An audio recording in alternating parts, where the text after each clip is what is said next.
4 older brothers and sisters, and my mom had a limited budget but unlimited style, and really wanted to create a chic home and on a very, very small budget. And so she would pile us all in the car, and as the kids got old enough to say no, the rest of them did. And I was still the baby, and sort of by default became her partner in crime, you know, and it became this really beloved ritual that to this day we look forward to doing together, where I can distinctly remember on a Friday evening sitting with her and looking at the newspaper, you know, before we could go online and go to, you know, statesales.net, and circling the sales that looked really juicy, and then having a map out and navigating what would get us to the most sales the quickest and which one should we hit first.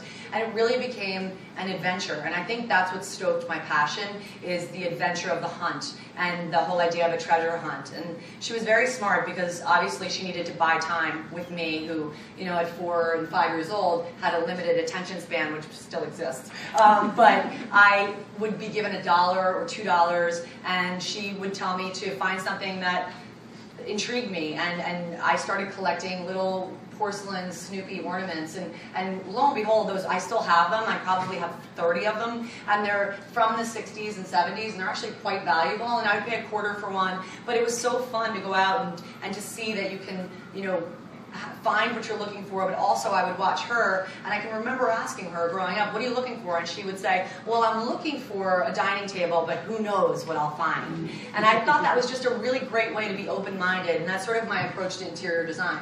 I always have a plan, but I'm open-minded, and I also hope that whomever I'm working with as well. So when you go out and you're working for a client, and you go to these flea markets or yard sales, do you have specifics in mind? Or are you just really there kind of with specifics like you just said, but really looking at everything? And if you do you buy the stuff and keep it for yourself for later projects? Well, I do. I buy things that are incredible. You know, when you see a treasure at an estate sale or a flea market or a thrift shop, you know, either snap it up or it's gone for good. You know, that's the fun of it. And you know, I don't have to go to only those shops, and I'm an antique dealer as well, and I love mixing high-end and low-end. But the reason I like to incorporate these finds, I think, is just because it's innately my passion, but I also really do believe that you can get, and I think most of you would agree, you can create a truly one-of-a-kind room with these one-of-a-kind finds. And therein lies the rub. If you're at a flea market, you may be looking for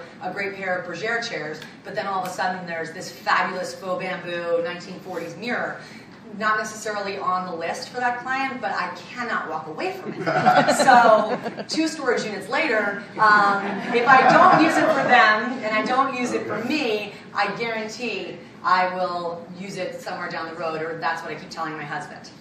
So what do you do with these finds? Is part of the show you looking for these pieces and redoing it? I wish it was me. I would win. But no, I actually came up with the concept for the show. We share a dear friend. Yeah, it's a design competition. My producing partner is a dear friend of ours, and that's how we met. But I was telling him when I first moved out to LA about this idea I had for a show, and it was really honestly what I do, and again, I know I've talked to many of you before. I know it's what you all do, so I know I'm not reinventing the wheel. It's just I thought it was crazy that nobody on HGTV was tapping into this realm of going to a flea market, finding great things, fixing them up, and then selling them, flipping them. That's what I do. That's what I've done for years and years. And the irony is, every once in a while, maybe once a year, I'll take a load up to the elephant's trunk, because we all have those purchases that are, you know, you thought you could turn that duckling into a swan, and it just wasn't meant to be. And so I'll get a table going and just try to recoup what I can. I never really care, because it's just fun. But I can't tell you how many times I've gone up there before the sun is up, set up my table, and dealers are buying it with flashlights, and then I'll finally go and take a walk around, and there's my thing on their table for twice the price. And I'm fine with that, because I made my money back, they're now making, and so I was like, this is amazing, and imagine if you put a little TLC or your own design spin on it. So therein, that became the concept of the show. 2 teams, each given $500, which can go a long way at a flea market if you have a good eye and you're inventive. They have 1 hour to find 3 projects. We give them the guidelines very loose for 3 projects. Then they have 1 day with our craftsmen, who are tremendous, to reinvent them as they see fit. And that's been the really fun part of the show, because there are some really not so great really amazing. I've learned so much and gotten so many great ideas. And then the following week, they go out to a different flea market and they have to sell them. And the team that makes the bigger profit wins $5,000, which again, goes a really long way at a flea market. That's a great idea. Do you actually, are you a crafty person? Do you actually rub? No, I'm like the un-Martha Stewart. Okay. And I love Martha. She's an inspiration to me. I'm just not, that's not where my strength is. I'm a really good shopper, thanks Mom. I have a really good eye. I can definitely, I do not judge a book by its cover. I can see beyond the stained fabric and the horrible finish, and I'm very good at spotting good bones. Having had experience with Antiques Roadshow and the incredible appraisers. That was my next question. Yeah, I have a good eye. eye. So let's talk about 2 years on Antiques Roadshow. What did you learn from that? Oh my gosh. And who did you meet from that? Well, I stalked the Kino brothers. I mean, from the minute I got there, I became I called myself the third Kino, that I was their long-lost triplet sister. And we became dear friends personally, and I would just grill them, and I would hang out I love American folk art. That's one, I love the sculpture of it. I love the history of it. I love how primitive it is. That's one of my areas that I collect. So I would sit by their table, which was fine American. That's their specialty. And then Alan Katz, who's an incredible Americana dealer. And I would just listen. I'd get done with my stand-ups as quickly as I could, and then I would sit.